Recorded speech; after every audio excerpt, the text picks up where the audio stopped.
Acabas de cameraman, explícale lo.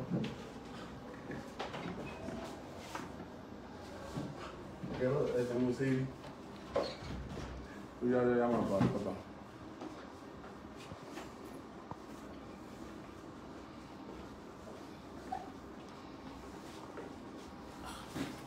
¿Dónde llamo, papá?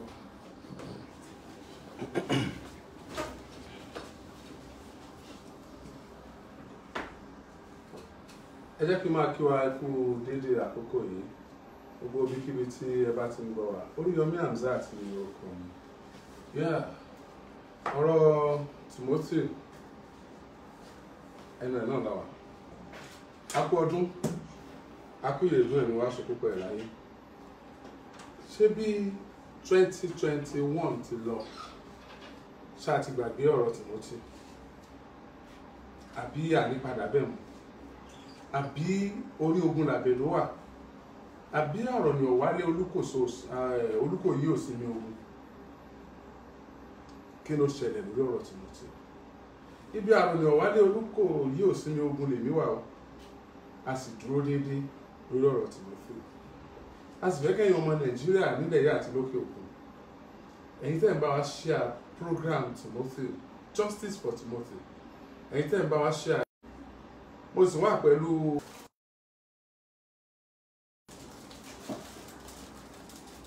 ìjẹta òní ọjọ́ bíi Adégòkè Adédoyin tí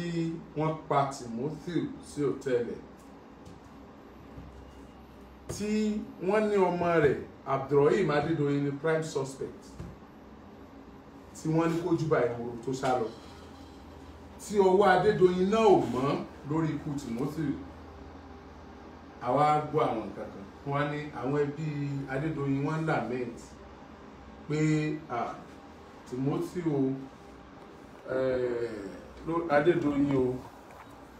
Adédoyin ó ń ṣe birthday ní custody pé èyí tó jẹ́ ọjọ́ ìbí rẹ̀ ó wà látìmọ́lé o. Wọ́n complain pé àwọn kan rọra ṣàdúrà, àwọn kan rọra ṣe kinní kan ráńpẹ́ ní ilé Adédoyin ní o torí kó bà wọ́n nú jẹ́ wípé Timothy tó pé Adédoyin ó ti wà kò lè wá ní láti wá sọjọ́ ìbí, ó wà ní ọ̀dọ̀ àwọn ọlọ́pàá. Ọba yẹn ló jẹ́ ṣé ayé ló sì wà náà, ó wà lágọ̀ọ́ ọlọ́pàá ó sì wà láyé. Tí ò wá sí láyé máa ń kọ́ ṣe bá yí lòun wà ṣe bí Timothy ti kú bẹ́ẹ̀ sì ní kú Timothy yìí náà nìsín ó yí lọ́wọ́ yí lẹ́sẹ̀ kìtìkìtì. Ó yẹ kẹ́ máa sọ ẹ bá wà ẹ máa sọ ọjọ́ bí ẹ̀ tó bá fẹ́ ṣe gbàgbà gbogbo ẹ ṣe tó bá fẹ́ rọra sí ẹ ṣe. Ṣùgbọ́n sí Abdulrahim náà wá fọ́jọ́ bí bàbá rẹ̀.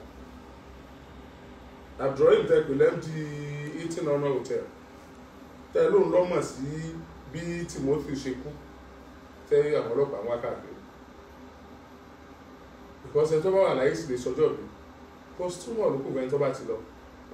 Báwọn ẹbí ti Timothy ọba sọjọ́ bí fún mi ìsìn posthumo ni kí sọjọ́ bí wọ́n ti kú èrè wáyé mọ́. Justice náà béèrè fún ìgbà ṣó dẹ̀ mi Timothy ni kó dẹ̀ mi Timothy náà bọ̀dẹ̀ tí bá ń béèrè fún Justice Timothy lórí ọwọ́ tá a wáyé òun gẹ́ béèrè fún kí àwọn agbénisògùn owó má pa òun dànù. Èmi gẹ́tẹ́ mi gẹ́ ń béèrè fún Justice Timothy yìí. Timothy ti kú fine but báwo ni irú ẹ̀ ò ṣe ní ṣẹlẹ̀ mọ́ àmì tó kàn àmì tí ó tún kàn ó ní nǹkan tá a béèrè fún o. Wọ́n ti pé bóyá yóò dẹ̀ ní Timothy fine ń gbọ́dọ̀ ọwọ́ adé dúró. Àwọn ẹbí Timothy ti wà ń bí wọ́n lẹ́nu oníkàn láti gbọ́ kan wọn lọ́fà láti gbọ́ mọ́ta. Gbogbo àwọn sponsored bloggers àti rí àní dá yín lóhùn àní bá yín polówó ewu tẹ gbé lọ́wọ́ tẹ̀ ń pè ń gbòòlù we will not respond. Ẹ jẹ́ ká parí tá à ń ṣe ìtàn nígbà tí Timothy bá rí justice ẹ wá mọ̀ distraction yẹn ẹ fẹ́ distract wa ni we don't have time for that. I have face nǹkan tá a gbé lọ́wọ́ gangan tá à ń ṣe ibi táwa ń lọ làwa ń wò. Wọ́n ti kọ́ wa lẹ́kọ̀ọ́ pé bá bá ń lọ ibìkan tájá bá ń gbó káyé máa dúró lẹ́kọ̀ọ́ má já tá a bá ń dúró lẹ́kọ̀ọ́ má já lójú ọ̀nà àní tètè débi tá à ń lọ. Ẹ jẹ́ kí n máa dúpẹ́ lọ́wọ́ àwọn ICAN, the Institute of Chartered Accountants of Nigeria. Mo dúpẹ́ lọ́wọ́ yín o, ẹ̀ka ti Ìbàdàn tá a bá dàpọ̀ Ìbàdàn bẹ́ẹ̀ wọ́n ní kò ń ṣe Ìbàdàn gẹ́gẹ́ náà wọ́n sọ pé ó kó àwọn ọ̀pọ̀lọpọ̀ sínú. Mo dúpẹ́ lọ́wọ́ Mr. Abiodun Adedeji FCA àti àwọn èèyàn wọn tí wọ́n kó sòdì wá sí ọ́fíìsì Oríyọmí Hamzat. Wọ́n ní gbogbo àwọn chartered accountant táwọn wà Nàìjíríà pátápátá àwọn wá dúpẹ́. Àwọn dẹ̀ fọwọ́ sí ìgbìyànjú wa tí ń lọ lórí bá a ṣe ń gbìyànjú lórí justice for Timothy. Wọ́n láwọn dúpẹ́ àwọn dẹ̀ appreciate ẹ̀. Bẹ́ẹ̀ bọ́n ṣe sọ báwa náà dẹ̀ ṣe mọ̀ Timothy jìnnà sí wọn gan àgbàlagbà ni wọ́n ṣùgbọ́n wọ́n ròyìn Timothy gẹ́gẹ́ bí ọ̀dọ́ tí nǹkan bẹ́ẹ̀ bì tó sì ní ìrètí ọjọ́ ọ̀la tó lágbára. Wọ́n ní ikú Timothy bá àwọn nu jẹ́ gan púpọ̀ ó sì jẹ́ ọ̀fọ̀ fún àwùjọ àwọn Institute of Chartered Accountants of Nigeria. Fún díẹ̀ yìí wọ́n láwọn tó dúpẹ́ lọ gbogbo ẹ̀yẹ èèyàn tẹ́ ẹ sọ́pọ́ọ̀tì justice for Timothy. Ẹ dákun please ẹ tún support wa further ká lè gbìyànjú àti ṣe síwájú sí. Àwọn ẹgbẹ́ ọmọ Èrúwà náà wá lóríṣiríṣi Èrúwà tuntun gbogbo Èrúwà wọ́n wá sọ̀rọ̀ wọ́n dẹ̀ láwọn dúpẹ́ lọ́wọ́ yín fún ìfọwọ́sowọ́pọ̀ yín lórí ìgbìyànjú fún pé kí Timothy kó rí ìdájọ́ òdodo. Mr. Gbadé ẹ káàsán. Níbo ni nǹkan dé dúró báyìí? Láàpọ̀ àwọn mo kí gbogbo ọmọ Nàìjíríà ní ilé àti ní èdè bí a kú ọdún àṣepọ̀ láti láyé wa. So I wish you happy new year. Many more of it in good condition. At the same time náà mo tún dúpẹ́ ọpẹ́ ni mo fẹ́ kọ́ dáná dúpẹ́ ní ọwọ́ Ọlọ́run ọba lẹ́tùpẹ́ lọ́wọ́ gbogbo ilé kan sí fún àdúrótì yín ìgbìyànjú yín ìfọwọ́sowọ́pọ̀ yín pé àní kí á rí justice fún àbúrò mi Retí Adédoyin àti àwọn akẹgbẹ́ tí wọ́n pa. Àwọn dúpẹ́ púpọ̀ ní ọwọ́ wa ìgbàládùn àpè ní orúkọ Jésù ní agbára Ọlọ́run ọba àti àṣẹ Olódùmarè àwọn ẹbí lóde ìgbà fúnra wa. Mo appreciate gan so on behalf of the family of Adegoke Timothy Olúwadámiláre so mo mú ọpẹ́ wá mo tọ́ ọpẹ́ kí tó bẹ̀rẹ̀ ọ̀rọ̀ mi sà mo dúpẹ́ lọ́dọ̀ Alhaji Hamzat Oríyọmí fún ipa takuntakun èyí tí wọ́n kó pé àìsẹ tí ìdájọ́ òdodo ó wáyé lórí ọ̀rọ̀ yìí. Bàbá yìí ó gbìyànjú wọ́n ti ṣe wọ́n lè tún ṣe wọ́n lè tún máa ṣe kó lè nírẹ̀ wọn lọ́kọ́ tí ó bá sí àwọn so kò sí àwọn ọ̀pọ̀lọpọ̀ lè gbọ́ nǹkan tí ó ṣẹlẹ̀. Ìrẹ̀ yìí ó bá wọn lọ́kàn jẹ́ tàbí àdìẹ bá nǹkan ṣe sọ̀rọ̀ yìí pé tó bá ń lọ bẹ́ẹ̀ ta ló tún máa mọ ẹni tó máa kàn lọ́la ìjọba ọmọ gómìnà kan ló máa kàn ó lè kàn ọmọ president ó lè kàn mínísítà náà ṣe wò pé ọ̀rọ̀ yìí àti kí àwọn take a hop àtẹ̀dúpẹ́ ní ọwọ́ gbogbo àwọn èèyàn èyí tí ó gbà yan àwọn police wọn other press so tí mi lè máa dárúkọ and then make a transfer láti Òṣogbo lọ sí ọ̀dọ̀ wọn l'Ábùjá láti jẹ́ pé àwọn ọgbọ́n fúnra wọn fẹ́ monitor ẹ̀ so wọ́n dẹ̀ gbé fún àwọn IRS led by DCP Disu wọ́n wà in charge of the case because it's a murder case wọ́n dẹ̀ rí bí àwọn ọlọ́pàá ṣe ń ṣe ní Òṣogbo kí kó máa bọ̀ wá sọ́dọ̀ àwọn l'Ábùjá mo kí àwọn náà. Bákan náà mo dúpẹ́ púpọ̀ lọ́wọ́ distinguished senator wa Senator Kọ́lá Balógun representing Ọ̀yọ́ South Senatorial District. Bàbá yìí gbìyànjú gan so láti Àbújá wọ́n wá sí Èrúwà láti wá kí wa so to pay a condolence visit to the family of late Adegoke Timothy so I appreciate. Wọ́n tún wá gbéwèé wọ́n tún kọ lẹ́tà sí IG sí Buhari pé àwọn demand for justice lórí ikú Timothy because ọmọ yìí ọmọ àwọn ló jẹ́ ojú ọmọ conscience àwọn, so mo dúpẹ́ pọ̀ lọ́wọ́ wọn. At the same time náà mo tún dúpẹ́ lọ́wọ́ Right Honourable Adéwálé Olúyẹmí Táíwò, House of Rep member ní àwọn, representing Indo and Ìbàràpá East Federal Constituency. So bàbá yìí náà try gan, so wọ́n kù mí ni wọ́n jẹ́, so àwọn náà dúró tiwa gan, so wọ́n láti submit petition tí mo file fún wọn sí Speaker House of Rep ìyàn Right Honourable Gbàmílà. So wọ́n dẹ̀ invite mi ní House of Rep ìyàn National Assembly láti lọ sábùkì láti wá pèsè àwọn láti wá sọ àwọn kan tó ṣẹlẹ̀. So àtàǹgbọ̀ fún lọ́dún lọ́sọ̀dọ̀ wọn náà, àwọn náà tún welcome mi, wọ́n host mi, so mo ti pẹ́ pọ̀ lọ́wọ́ wọn. So mi lè máa ka oríṣiríṣi nǹkan tí wọ́n ti ṣe síwájú, so mo appreciate so far. Bákan náà mo dúpẹ́ lọ́wọ́ Excellency wa Governor of your state Ṣèyí Mákindé, mo kí àwọn náà fún concern àwọn náà lórí mátà yìí. Actually ó tẹ̀sẹ̀ pé ọ̀pọ̀lọpọ̀ tí ń pè mí wọ́n ti ń sọ Àgbàdé kí ló dé gómìnà ò sọ nǹkan ní, gómìnà take step kan ní nígbà tí gómìnà ni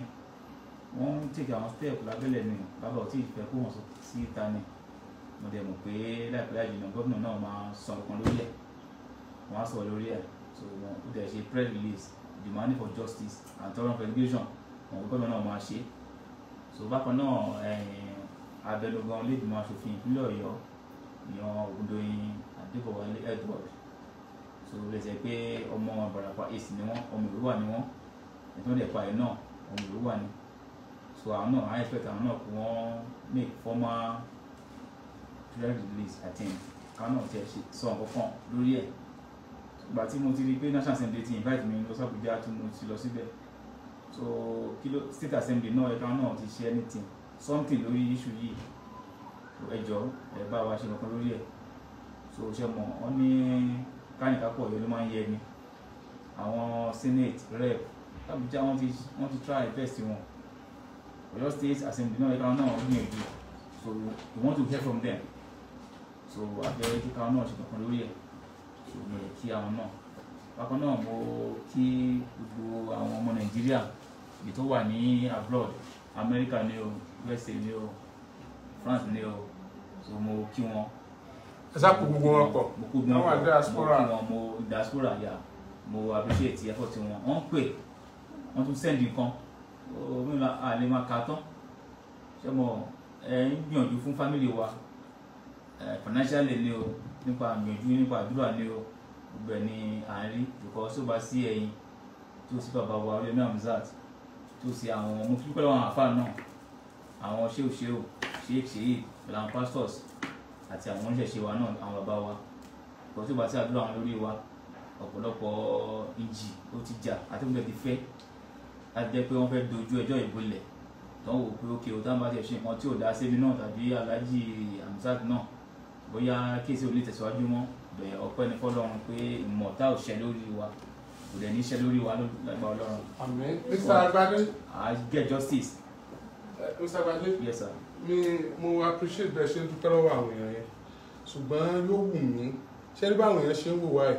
wọ́n fẹ́ mọ kí ni update pé níbo nìkan dé dúró, pé kí ló ṣẹlẹ̀ báyìí. Because ṣé ọmọ ní Nàìjíríà a ní problem kan no ẹ má ṣe fi sọ Nàìjíríà generally human being tí nǹkan bá ti ń pẹ́ sí ó máa ń kúrò lára èèyàn máa gbẹ́mi kúrò díẹ̀díẹ̀ kò wá ní fẹ́ ṣe mọ́. Ṣé kìí ṣe pé bọ́rọ̀ yìí ṣe ń pẹ́ yìí ó ti ń gbọ́n, ṣé kò ṣe káwọn kankan ti ń ṣẹlẹ̀, ṣé close monitoring yẹn sì wà pẹ̀lú àwọn ọlọ́pàá, sáà sì lè trust wọn ká máa sì trust wọn lọ bá a ṣe ń trust wọn, ṣé a sì lè máa ṣàdúrà lọ ṣé ẹ̀ ló ti sọwọ́ dídàrú ṣé ẹ̀ ló ti sọwọ́ agbára sọ̀rọ̀ òyípadà. láyé ẹ ṣe gbogbo Nàìjíríà akínyílẹ̀ kan sí pé a ṣe sọ ṣe rí mo fẹ́ fi nǹkan kan dá lójú. Àwọn Adédoyin àwọn ìbá sọ pé ẹ tó bá hègbín á sọ pé òun hègbín ní ọwọ́ ẹ̀rọ, ìgbín tí wọ́n he mọ̀ pé ọwọ́ ẹ̀rọ kọ́ lóhùn, ó dẹ̀ yẹ kí wọ́n ti pa èèyàn wa, gbogbo àwọn tí wọ́n pa náà gbogbo àwọn tí wọ́n ti mú àtàwọn tí wọ́n ti mú wọ́n á pa wọ́n ni. So àwọn ọlọ́pàá ẹ̀yí ká sì máa trust wọn lọ ibi tí ọ̀rọ̀ dé dúró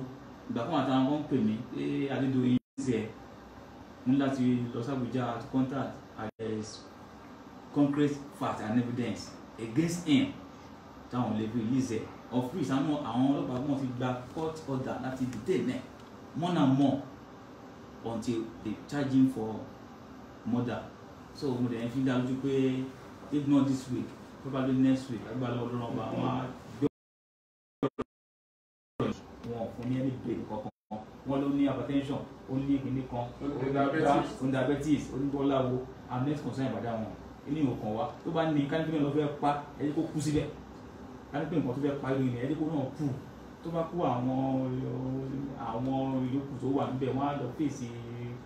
ẹjọ́ nílé ẹjọ́ ẹni kó òun kú tó bá fẹ́ kú bẹ̀rù dúpẹ́ pé àwọn ọlọ́pàá fi sílẹ̀ wọ́n ní nǹkan tó bá fẹ́ ṣe àwọn máa tútẹ̀ lọ́dọ̀ àwọn bíbá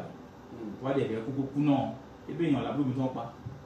ẹ̀wọ̀n bí ìyá ẹ̀ náà bí òun náà. lórí YouTube ẹni join one bẹ̀ Oríyọmí Hamzat Rescue Mission lórí YouTube ẹ subscribe gbogbo bá ṣe ń lọ lẹ́ẹ̀ máa rí ń bẹ̀ in fact a ti ṣe package àwọn nǹkan kan tó yẹ pé tá a bá ti parí show yìí ó ṣeé ṣe kẹ́rin lórí YouTube yẹn Oríyọmí Hamzat Rescue Mission. The flagging is just too much on Facebook. I don't know why.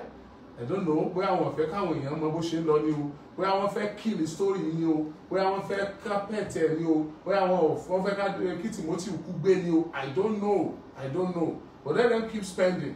Let them keep spending. Ẹ jẹ́ kí wọ́n sì máa náwó yẹn lọ. Àtàwọn supporter wọn, àtàwọn tán wọn ṣẹ́, àtàwọn tí ó jẹ́ pé nínú ẹkún ẹbí ẹlòmíì làwọn náà fi rò pé àwọn lè fi là láyé. Ẹ jẹ́ kí wọ́n máa struggle lọ. But from our own side here,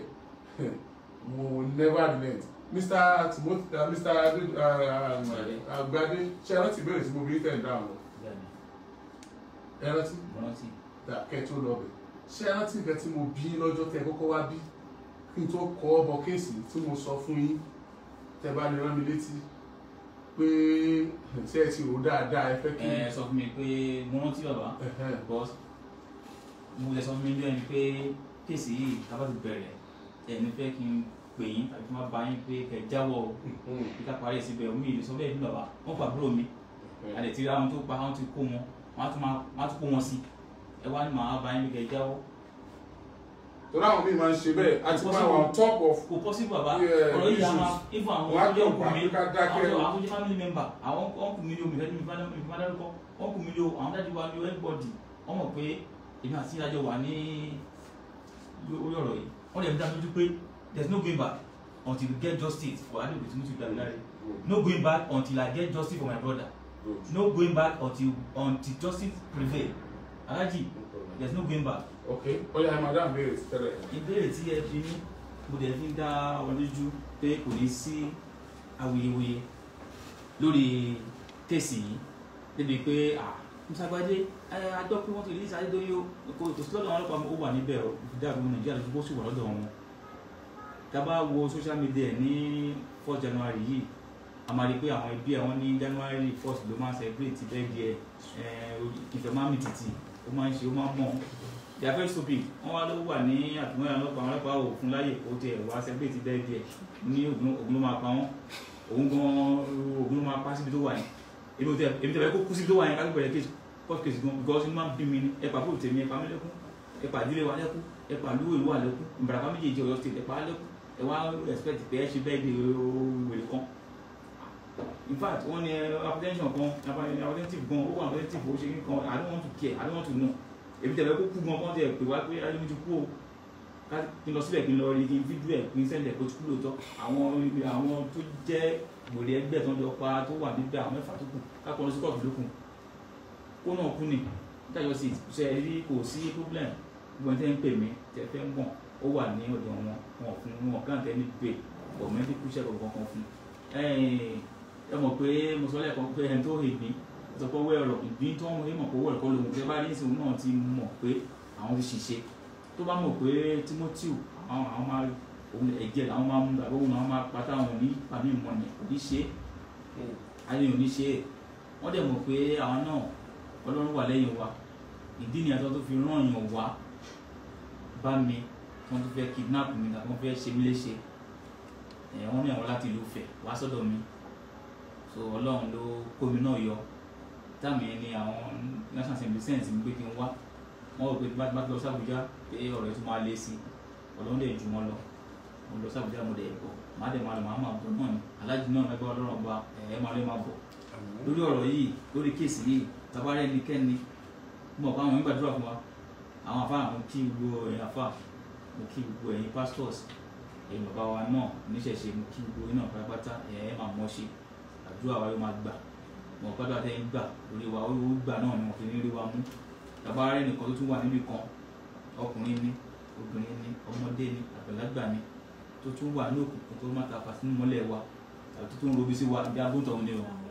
tàbí tó tún wá lókúrò wá nípa pàǹtọ̀ ní lágbára Ọlọ́run àwọn olókúrò yan ẹni bá lókúrò wá ń pàpà ní lórí kéèsì yìí mo ta fẹ́ ní ìdájọ́ òdodo àdèmọ̀ pé ìdájọ́ òdodo ó dẹ̀ máa fara hàn. mo bẹ̀rẹ̀ pé ṣé ẹ ti gbọ́ nǹkan kan nípa Abdulrahim Adédoyin tó jọmọ Adédoyin tí wọ́n declare wanted tí wọ́n ló sá lọ tí wọ́n ní wọ́n jọ gbé òkú Timothy wọ́n jọ lọ sínú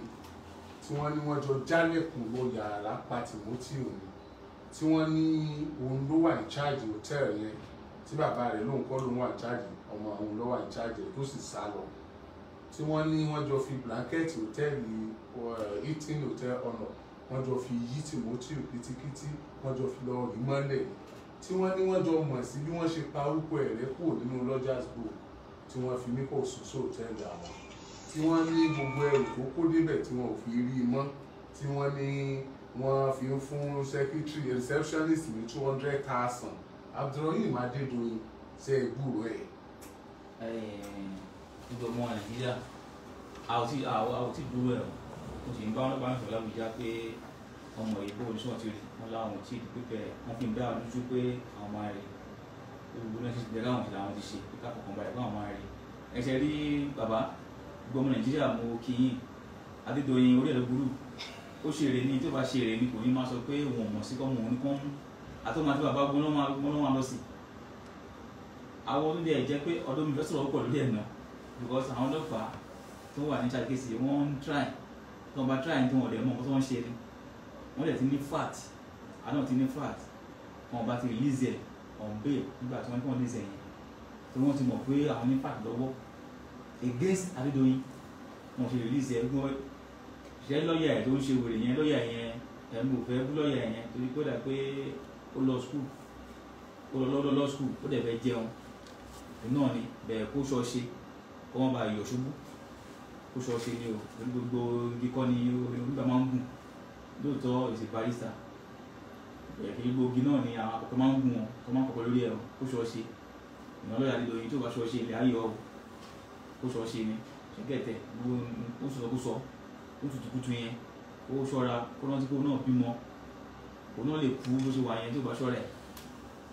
because ẹni tó kú yẹn ìyẹn àbúrò mi tó ń pa yẹn kò tí ì lọ ó ṣe ń dúró di àwọn tó máa accomplish ẹ̀ ó ti dúró di àwọn tó máa wọ́n á lọ dọ́dọ̀ Ọlọ́run lẹ́nu màá lọ lọ́jọ́ lọ́hùn Adédoyin ló ń dúró di àtàwọn yòókù mọ̀ pé wọ́n ló máa lọ sí ẹgbàá lọ́wọ́ Ọlọ́run ọba Adédoyin Abdulrahman ẹ̀wọ̀n ọ̀tí rí bẹ̀ wọ́n sì máa rí according to the police wọ́n sọ fún wa pé àwọn sì rí benin step tó káwọn take lórí àwọn take ẹ̀ tó ká fọkàn balẹ̀ àwọn sì máa rí probably ká tó bẹ̀rẹ̀ court case yẹn by next week wọ́n sì máa rí. ẹ jẹ́ kí n máa sọ fún wa báyìí ẹ̀sà tẹ́yìn ò bá mọ̀ wọ́n ní Abdulrahim Adédoyin ó wà ní Ghana ó dà ìgbà tó fẹ́ sá kúrò ní Nàìjíríà kò dá sá lọ òun àti ọmọbìnrin kan báyìí ni wọ́n jọ sá lọ ó wá ní tí ọmọbìnrin tó sun mátírẹ́sì tí wọ́n pa Adédoyin sí Esther ó lè jẹ́ Esther tó sun mátírẹ́sì yẹn níná ni wọ́n jọ lọ o wọ́n torí wọ́n rí Esther náà ó sì lè jẹ́ obìnrin míì Sisi ṣebí Sisi Esther wọ́n ní hòtẹ́ẹ̀lì kan báyìí ní Abdulrahim Adédoyin wà ní Ghana kì í jáde lọ́sàn-án tó bá dọwọ́ alẹ́ òun àti obìnrin yẹn wọ́n jọ máa ń ṣe fàájì káàkiri lẹ́yìn tí wọ́n pa Timothy sí Nàìjíríà. Adédoyin Abdulrahim ó wà ní Ghana o màá rọ ẹ̀yin ọlọ́pàá kẹ́ ẹ tún bá wa dojú sátáláìtì tẹ́ fi ń wá Abdulrahim Adédoyin ẹ bá wa dojú ẹ̀kọ́ Ghana bá a ṣe ń sọ̀rọ̀ yìí ẹ dákun torí Ọlọ́run Abdulrahim Adédoyin wà ní Ghana o wọ́n ní ọwọ́ alẹ́ ní máa jáde òun àtọmọbìnrin kan báyìí kì í jáde lọ́sàn-án tó ìbéèrè lè kí tó máa lọ nínú àwọn tí àwọn Adédoyin gbéṣẹ́ fún wọ́n sọ̀rọ̀ kan o recently wọ́n ní àgbẹ̀ bẹ́ẹ̀dì Adédoyin Timothy àwọn bá oògùn tí máa ń jẹ́ kọ́kùnrin ó ní ìbálòpọ̀ pẹ̀lú obìnrin marathon sex àwọn bá ń bẹ̀ àwọn sì bá àwọn nǹkan kan èyí tó fi hàn pé Timothy ó gbé obìnrin wá sí hòtẹ́ẹ̀lì ó wá bá obìnrin yẹn sùn nígbà tó lóògùn yẹn ó wá rẹ̀ ibẹ̀ ló ti wá kú wọn làwọn bá ń bẹ̀ ṣé ìmọ̀gbọ́ yẹn náà gbọ́ sí yẹn. aláàjì gbogbo Nàìjíríà mo dúpẹ́ ṣe mo gbọ́ sí èmi ò lè ká kún ṣe wọn pé ẹ sọ wọn kan lẹ́ẹ̀kan aláàjì Hamzat ẹni gbogbo ajá tó bá ń gbókàn ní máa ń sọ̀kò bá. bẹ́ẹ̀ ni. gbogbo wọn máa ń sọ̀kò bá so ṣe àbí lọ́ọ̀yà Adédoyin mo sọ fún tí ò bá ṣọ́ra lè ayọ̀ mo fi òrìṣà mẹ́rìndínlógún wà lè fẹ̀ tó wà ní Ìbàràpá tó wà ní Olúwa mo fi búra fún tí lọ́ọ̀yà Adédoyin bá ṣọ́ra lè ayọ̀ because èmi ni mo lọ sí Ifẹ̀ and I spent almost 9-10 days over there ká tó lọ Zoom bọ́dà àbúrò mi níbi tó lọ sí abẹ wọnú hòtẹ́ẹ̀lì àtàwọn ọlọ́pàá rúùmù tí wọ́n fà búrò mi wọ́n kọ́ deny àwọn lọ síbẹ̀ pàṣẹ àwọn deny àtàwọn ọlọ́pàá wọn deny ká tó get to know pé àbúrò mi sùn wọ́n dẹ̀ fún room 305 àtẹ̀wọ́n rúùmù yẹn blood stain wà lára ọkùnrin inú rúùmù náà. blood stain wà níbẹ̀ yẹ I can say it anyway àwọn ọlọ́pàá ṣùgbọ́n mọ̀. So we have it. I have it, they have it over there. Mo dẹ̀ sọ fún Abuja náà pé nǹkan bábá ló ṣẹlẹ̀. And the àfáà yìí pẹ̀lú wọn manager ló máa lọ sí káfí ẹ̀ Zoom kó àbúrò mi. Wọ́n ti rán lọ sí sígbà àti àbúrò yìí nù. Wọ́n ní wọ́n sọ pé ilẹ̀ ẹlẹ́lẹ́ bá wọn sí. Wọ́n sí náà wọn sọ bẹ́ẹ̀ ẹni tó sọ bẹ́ẹ̀ ẹni tó fẹ́ dáhùn sórí bú ni ẹni tó bá sọ bẹ́ẹ̀ ó fẹ́ kú ni. Nǹkan tí mo mọ̀ ni mo ń sọ. A dẹ̀ touch gbogbo bẹ̀yẹn inú room tí wọ́n fà búrò mi room 305. Náà tẹ nílé Ifẹ̀ asáàṣì nínú mi ẹ̀ bọ̀dá ọlọ́pàá àjọ wà wọ́n zẹ̀ I record everything gan there is nothing like pé àbúrò mi lóògùn kankan kò wá social delay fún yẹn èwúgbé yìí ló kọjú mọ́ ìyàwó ẹ̀gbọ́n tó ní sílé gan amíta ló ń bá sùn àbúrò wọn burú ni bẹ́ẹ̀ tí wọ́n tó bó tó so wọn fi yí òkú ẹ̀ náà kó bá wọn pátọ́ mattress wọ́n gbé síbẹ̀ agbésókè àwọn ọlọ́pàá yẹn agbésókè we search everywhere àárín kankan tó jọ mọ́ òògùn níbẹ̀ náà wọ́n sọ àwọn olóògùn ẹ̀kọ́ kó jáde lúgèjì ẹ̀ mo bí commissioner of police Ọ̀ṣun state pé lúgèjì àbúrò mi nìkan ó tẹ̀ ní Adédoyin àtàwọn 6 tí wọ́n arrest their 7 olóhùn àṣọ wọn yìí sí ọ́fíìsì òun ìyẹn commissioner Ọ̀ṣun state ìyẹn ó bá mi sọ báyìí nígbà tí mo béèrè lọ́wọ́ ẹ̀ àbúrò mi sáà ní lúgèjì ó ní bag laptop phone everything bí ẹ̀sẹ̀ ńkọ́ àwọn jewelries everything tó wà lára ẹ̀ ńkọ́ olóhùn bí Adédoyin àtàwọn dáàsì ní ọ́fíìsì òun ti bí wọn ó ní ẹwà lọ́pọ̀ kí nígbà táwọn sí tán àwọn jù sínú igbó yẹn ni ọyún májì ẹ̀kọ́ stupid wọn aláwọ̀ jù àwọn jù sínú igbó yẹn ni wọn gbọ́dọ̀ kọ́ nìyẹn because attract fóun yẹn commissioner of police Ọ̀ṣun ṣe náà mọ̀ attract ẹ̀ àdẹ̀rí pé ọjọ́ Monday náà ó ní ìjọ Monday àsọ wọn pick it ní owó àlejìgbò wọn lè làwọn jù àfáàdẹ̀ kúrò ní hòtẹ́ẹ̀lì níjọ́ Friday mọ́júmọ́ Saturday tí wọ́n pa àbúrò mi tán ọ̀ẹ́kọ́ close ọ̀ẹ́kọ́ close ní 12 noon ó kúrò níbẹ̀ ní 7:30 to 8 ó kúrò ní Ifẹ̀ lọ́sọ̀tún ó dẹ̀ sọ fún Bísọ́lá electronics kejì ẹ̀ fóun fẹ́ déjìgbò ó wà important ó dẹ̀ kúrò níbẹ̀ ó lọ sí jìgbò adẹ̀ fóun déjìgbò wọ́n ti làwọn ju lókèjẹ síbẹ̀ náà ọlọ́pàá máa iṣẹ́ wọ́n máa mọ̀ so kò sẹ́nìtì nípa ó lo oògùn kan tàbí máa tán sex kan kí ló kàn fún mi pẹ̀lú sex ìwé náà ní ṣá èmi ò ráyè fún ìwé ní àbúrò ó ráyè fún ìwé ní látìlẹ̀ wá ní ìwé ní so kò ráyè fún afẹ́ ayé kankan kò kí mutí kò bá sì dákò mú gbó kò kóbìnrin so nǹkan tó ń bá ṣọ́ra òpó ọ̀run apá wọn tó ń bá ṣọ́ra ní àdé yọ àwọn náà mo yín sọ yẹn gbogbo ẹ̀ ń tẹ́yìn fà Facebook olómi Hamzat tí ẹ fẹ́ kí àwọn ọmọ aríwá wò kọ́ máa gbọ́ wa afẹ́ máa update àwọn èèyàn afẹ́ máa kí wọn mo kí ẹkú iṣẹ́ bẹ̀tẹ̀ bá dẹ̀yìn tẹ̀ bá ṣọ́ra ilẹ̀ ayọ̀ yín o ilẹ̀ ayọ̀ yín o tẹ̀ bá ṣọ́ra o ẹ̀ tẹ̀ ń plá Facebook àkáǹtì wa ń bí tẹ̀ bá ṣọ́ra ilẹ̀ ayọ̀ yín o ìfà àbúrò mi wá bínú sí yín ẹ̀bá ṣọ́ra gọ́ọ̀mù tí ń ṣe gọ́ọ̀mù àná inú gbọ́mọ̀ to be sincere I said it o mo dẹ̀ mí nẹ̀ gbẹ́nikẹ́ni èèyàn kéèyàn Nàìjíríà yìí éfún kó má jẹ́ Nàìjíríà àkọ́kọ́ jẹ́ kóòkun lọ́kùnrin lóbìnrin lọ́mọdé lágbà tó wà ń di ìbàjẹ́ yìí tí ò fẹ́ ká ṣàṣeyọrí lórí iṣẹ́ yìí ní ayé ń tàn òun ló dẹ̀ máa mú Ọlọ́run dẹ̀ máa pa agbára Ọlọ́run. No, ẹ̀sùn finally kí ni arrangement ta ní fún burial Timothy báyìí? Ṣé a fẹ́ dúró kí wọ́n wọ court náà ni àbí à ń dúró de kán release corpse ẹ̀ káàrọ̀ náà sí tó ṣé ó ti rí statement náà bá ti sọ lágbára Ọlọ́run à ń expect wọ́n dà pé kò mí pé ká bẹ̀rẹ̀ court tàbí ká yanjú court tó di pé a jẹ́ kí a lọ gbé ká tètè wá sí ní òǹkà àwọn ìwé kan ni IG fẹ́ fọwọ́ sí tó bá yẹ fọwọ́ sí fún wa l'Abuja wọn send signal sí wa lágbára Ọlọ́run ọba tó bá ṣe máa jẹ́ so àpọ́nà máa sọ ìgbà aláyọ̀ orí ọmọ náà ló máa jẹ́ kí gbogbo wa ká mọ̀ ìgbà tó wọ́n máa jẹ́ tí a máa ṣùpẹ́ rẹ̀ kò ní pẹ́ à ń hò before next week lágbára Ọlọ́run ọba ọpẹ́ jù oṣù tó ń bọ̀ ó yẹ kí a lè tú pẹ̀lú ẹ̀ àti wá jẹ́ kí wá sinmi ìdájì ni ó ń dilé wa díẹ̀ kéré lẹ́wọ̀n gbà náà ń fẹ́ kí agreement yẹn kó solid ní very soon Alhaji will get back to you nípa burial arrangement so appreciate you once again God bless you all. Thank you. Adúpẹ́ bóyá àti fẹ́ sọ̀rọ̀.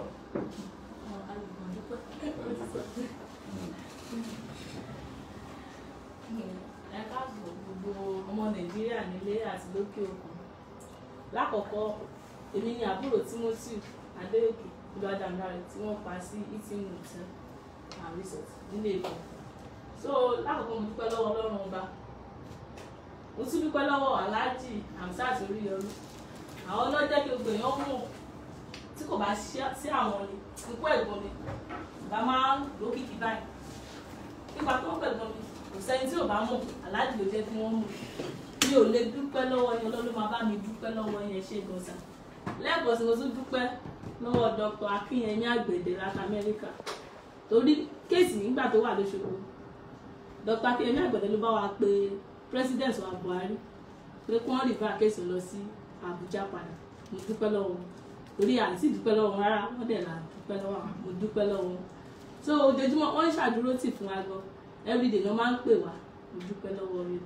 mo dúpẹ́ lọ́wọ́ Dr. Ismail Adéwọ̀nsì ẹ ṣé sà mo tún dúpẹ́ lọ́wọ́ dáàdì wa John Adeleke Aremu ẹ ṣé lákòótán mo dúpẹ́ lọ́wọ́ gbogbo ọmọ Nàìjíríà nílé àti lókè òkun ẹ ṣé ẹ kú ìnáwó ìnara àdúró tí Ọlọ́run á bá wa san yín lẹ́san ni so nǹkan tí mo fẹ́ náà ni pé ìdájọ́ òdodo I want justice for Timothy Olúwadámiláre Adégòkè torí ẹni tó bá pa ni nípa idà náà ni wọ́n máa gbà lọ he who kill by sword child must also die by sword ẹ jọ̀ọ́ ìdájọ́ òdodo lawyers tó máa rojọ́ yẹn ẹ jọ̀ọ́ ẹ̀yin náà bímọ ẹ má rojọ́ tó máa tako òkú ọ̀run torí eléyìí ti wà gírẹ́rìn pé wọ́n pa Timothy Olúwadámiláre ni o wọ́n pa á ni o Adédoyin àtàwọn tíìmù ẹ̀ náà ṣekú pa ọ ẹ jọ̀ọ́ ìdájọ́ òdodo ni mo fẹ́ ìdájọ́ òdodo ìbàbá ìyá Timothy Olúwadámiláre ìyàwó Timothy Olúwadámiláre ẹ̀gbọ́n àbúrò ìdájọ́ òdodo ni gbogbo wa ń fẹ́ o adájọ́ tó máa dájọ́ yẹn náà bí wọn ikú lèrè ẹ̀ṣẹ̀ o ikú ìdájọ́ ọkàn tí mo fẹ́ àtọ́jú àti pé ìdájọ́ òdodo ikú ẹni tó bá pa ni àwọn náà lẹ́tọ̀ọ́ láti gbáyé mọ́ torí wọ́n ti pa bọ́ọ̀dà tèmi náà káwọn náà lọ bá lọ́hùn òun ìdájọ́ òdodo tá a fẹ́ ẹ ṣé gan. And there's one thing tí àbúrò mi sọ tán yẹn ní tó sọ̀rọ̀ lẹ́yìn màá sọ̀rọ̀ ìkéré lórí ẹ̀ she's talking about ìdájọ́ òdodo ó ń sọ nípa ikú it's true náà ó di sọ nǹkan dáàbò sọ nìyẹn dáàbò náà sọ àkùrá mi sọ ẹsẹ̀ ẹ̀fá náà sọ ẹni tó bá pààyàn àwọn apá ni mi ní fẹ́ gbọ́ pé ok a fi wọn sí life ascended sí wọn life in prison kí ló ń jẹ́ life in prison kí ló ń jẹ́ bẹ́ẹ̀ pé wọ́n fún wọn sí ọgbà àwọn pé kí wọ́n máa lọ láì fún wọn bẹ́ẹ̀ kò jọ́ o ìdájọ́ kú ni decided by hand ọ̀kan tútù wọn kọ́ fẹ́ kí wọ́n bẹ̀ báyìí ní fídíò ẹ̀ kí wọ́n fẹ́ yí wọn sàgbárí Adédoyin àti ọmọ àti gbogbo àwọn tó wà fún sáyẹn náà mi fẹ́ gbọ́ pé life in prison kí ló ń jẹ́ bẹ́ẹ̀ mi gbóyìnbó ìdáná yẹ English èmi gbóyìnbó mi gbé ìbò láti bírísì mi ìfẹ́ o ìdájọ́ kú ni dáàbò náà sọ ẹni tó bá ìkápá ni ẹsẹ̀ ẹ̀fà sọ àgbáni sọ mi ìfẹ́ gbé láti bírísì èmi gbé ìbò ẹ ìdájọ́ kú fún wọn ni wọ́n yìnbọn fún wọn àbí wọ́n hàn bí wọ́n ní o mi ìfẹ́ gbé láti bírísì o tábẹ̀rẹ̀ court case yìí o èmi ọ̀gbọ́n mílíọ̀nù mi mọ̀ sílẹ̀ bẹ́ẹ̀ o àánú go school àánú yẹn English mi gbé ìbò wọ́n pa wọ́n ni ẹ tó gbọ́ ìbò wọn ti pa ẹ tó gbé ìbò wọn ti pa yẹn èmi ò kàwé mi gbé ìbò ẹ tó kàwé tó gbé ìbò wọn ti pa yẹn o gbé láti bírísì dáàbò dẹ̀ sọ bẹ́ẹ̀ those who kill by sword must die by sword ni. òfin Nàìjíríà náà lẹ́tọ́ bá pààyàn. òfin ìjà ẹ̀ sọ bẹ́ẹ̀ pé tó bá pààyàn wá nípa àpadà parán ní wọ́n dábò sọ àlùfáàní sọ ẹsẹ̀ ifá sọ èmi ò mọ ohun tó jẹ́ láti bírísì nìkan wọ́n yìí fún wa lórí kọ́fẹ́ ìgbàgbọ́ àtàwọn olókùn ẹ̀ tàbí kí wọ́n hàn ní wọn bá dead can lẹ́lẹ̀ fídíò wọn kọ́ gbé sáré fẹ́ bí wọ́n ti pa wọ́n gbogbo Nàìjíríà dẹ̀ máa yọ bá dẹ̀ máa dùn tí wọ́n bá ṣe bẹ́ẹ̀ pé láti bírísì tí wọ́n ń sọ yẹn kó má tọ̀ wọ́n sí wọn gbére ó lè yá kí gọ́fìnà kan dé tàbí kí ààrẹ kan dé nǹkan dé amnesty kan àbí nǹkan kan wọ́n lọ yọ wọ́n kúrò bẹ́ẹ̀. ẹgbẹ́ ìbọn ẹ̀sìn máa ń nẹ́sì. ó bọ́ sí mi lẹ́nu ní bàbá wọ́n lọ yọ wọ́n kúrò bẹ́ẹ̀ èmi ò mọ kí ẹ bẹ́ẹ̀ o kọ́ máa lọ yọ ìṣekúṣe o wọ́n nítorí ẹ̀ṣẹ̀ ni wọ́n pa wọ́n straight forward. ok ẹ ṣe gan ni ẹ̀yin wa lẹ́ẹ̀kan sí ẹ máa gbádùn wa dáadáa lórí Oríyọmí Hamzat Rescue Mission Oríyọmí Hamzat Rescue Mission TV lórí YouTube ìgbà tá a dálẹ̀ fún nǹkan tá a lọ́ǹṣẹ̀ fún gangan onílé ọ̀rọ̀ tó bá ní sí pẹ̀lú wọ́n yẹ̀yàn jẹ wọ́n fi fọwọ́ lágbáyàn lójú